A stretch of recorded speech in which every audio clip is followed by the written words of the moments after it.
guys, good morning. Good morning. And welcome back again to my channel, Lane Jae. So today guys, pupunta na ako ng hospital para kainin na si Mona ng lunch. Actually, si Amo na una na guys kasi pinagbigyan kami ng hospital na during breakfast also na isa sa amin ang magpapakain kaya wala kasi ayaw ni Lola kumain pag ang staff ng hospital magpapakain. So si Amo ang pakain ng breakfast. Then mamaya ako naman sa lunch. So ayun, I hope makarecover na si Bona. So update ko na lang kayo guys mamaya. So guys, nandito na ako sa bus. Sa bus.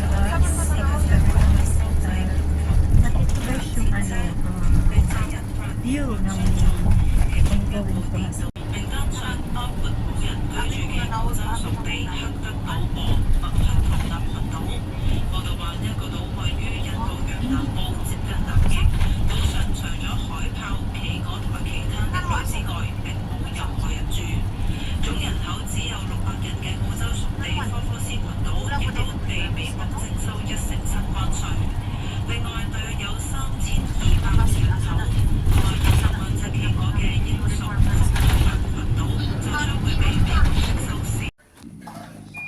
Ayan guys, ang aking lola.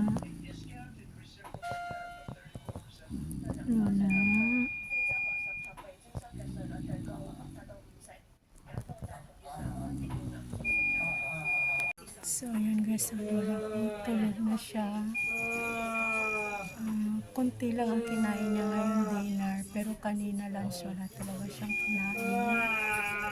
Nilinisan ko na rin siya. So ayun yung kanyang aparatos.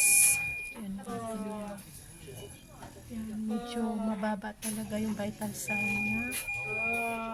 Sodium, potassium niya, pati sugar, napakababa.